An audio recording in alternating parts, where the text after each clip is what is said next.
So I've been trying to get rid of cling wrap in my kitchen, and I thought I'd investigate fabric bowl covers. So I looked on Pinterest and I found two, one with a bias binding trim to house the elastic, and then one that was you just hem a circle and put the elastic in the hem. So both of these are great sewing projects. This one is hemming a circle, which is a great thing to practice for a circular hem. And then the other one is to do bias binding, and this is a great project. If you've never done bias binding or you need to practice doing bias binding, this is a great project. So for both of these you will need 2 fabric circles, you will need scissors, pins, both need elastic.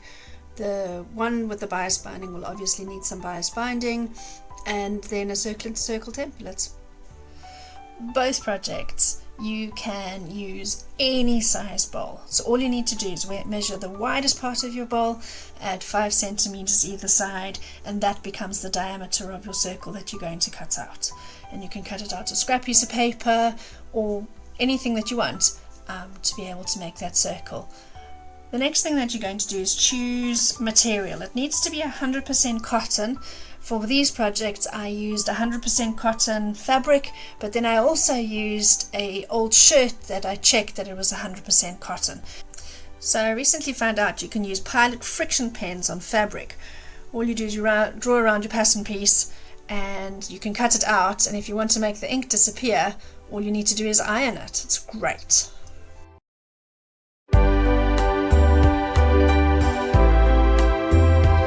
Put your 2 fabric circles together, wrong sides together, and zigzag all the way around the edge. Then fold up a hem to the wrong side of the fabric, the same width as your elastic, and you're going to fold that all the way around, and I'll show you how to do that. So on opposite sides, pin up the width of your elastic, and then you're going to turn it 90 degrees, and then halfway between those two you're going to pin in between in the half again. So fold down the size of your elastic and pin that. Go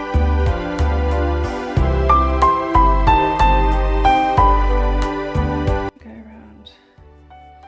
If you're not confident, if this is the first time you're sewing around in a circle, or if you're not confident, then put in as many pins as you feel comfortable with. The reason also that I am doing the pins facing out is that with my machine I can very gently go over these pins without having to take them out. When you're sewing, you need to make sure that you've left a piece open so that you can thread your elastic in. So I'm going to use this yellow one as my stop, so I'm going to go on the other side of it with a straight stitch, and I am going to put my needle in, check that I'm right on the edge by my zigzag. I'm going to go forward, back, and then I'm very gently just going to go all the way around.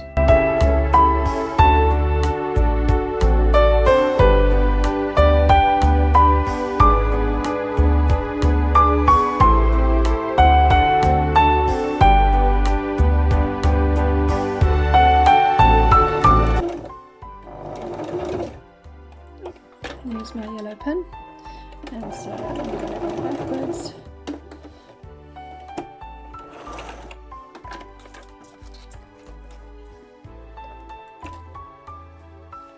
Okay, I'm going to take out all my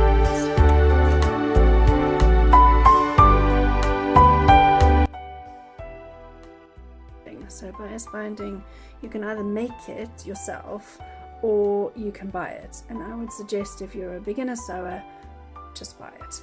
What it does is it's cut on the bias of the material, so it's a bit, it will stretch a little bit, so when you need to go around a curve, sort of the curve of the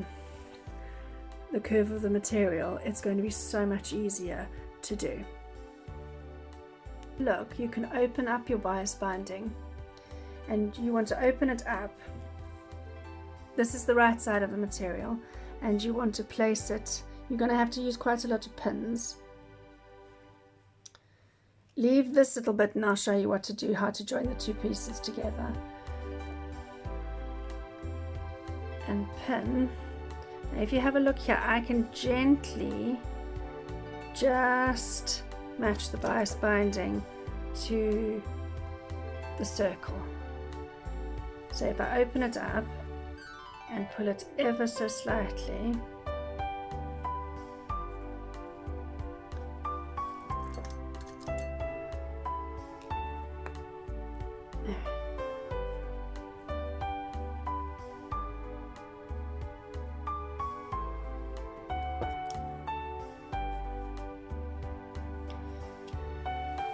and what you want to do is to go pin the bias binding all the way around, and I'll show you what to do when we get here.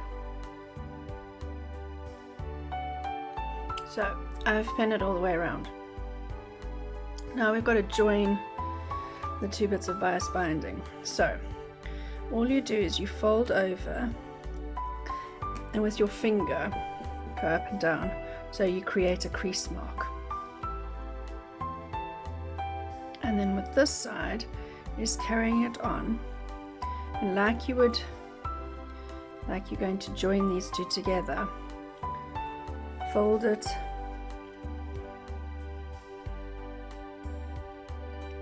so where it meets you're going to have, and you're going to crease it there. So there's a crease and there's a crease, and all you're going to do is line up the two creases, making sure that the okay,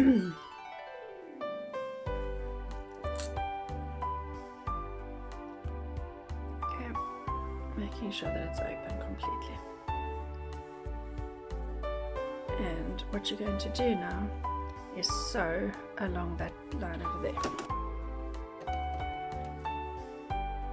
So it should all now be able to, so cut off the excess. I would cut quite close to the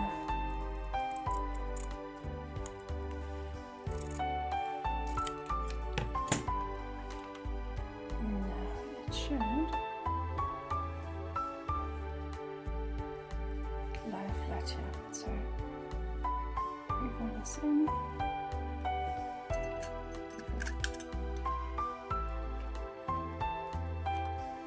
And now it should lie flat there. And you can then sew. So our next step is to sew all the way around on the fold line. So you'll see here there's a fold line. You're going to sew all the way around on that fold line.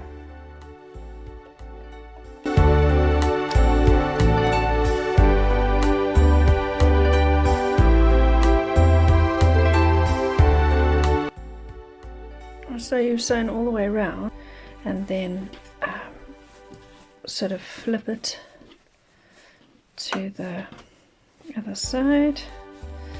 Okay, I'm going to lay that flat,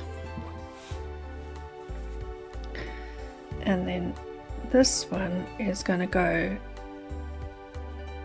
literally, if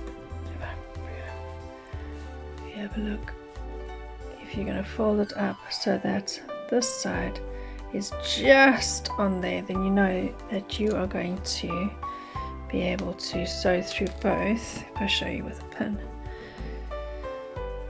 sew through both.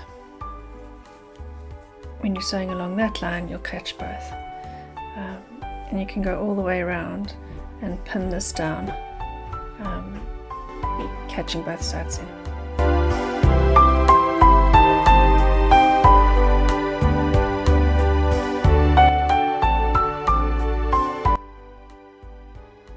So putting your safety, taking your elastic, and on one end putting a safety pin in, and then through the hole you want to thread your elastic.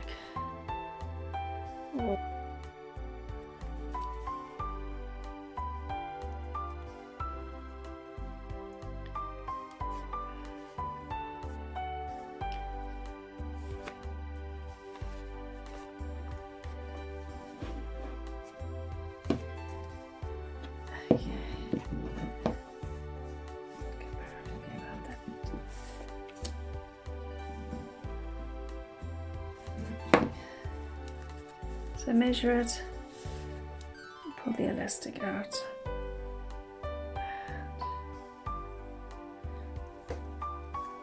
pin it, and you're now going to sew across here. Cut off the extra elastic and then you can slot it back into there. And now all you're going to do is sew across here. So with your elastic, thread it on a safety pin, and then what you're going to do is you're going to push it through.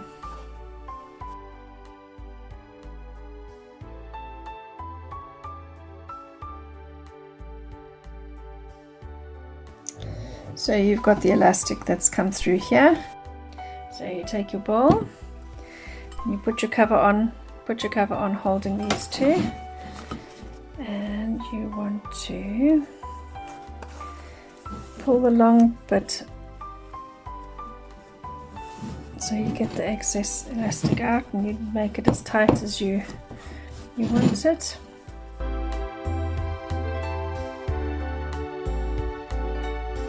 You can use a zigzag stitch and go over it a couple of times and cut off the excess. Okay. And now you can close up.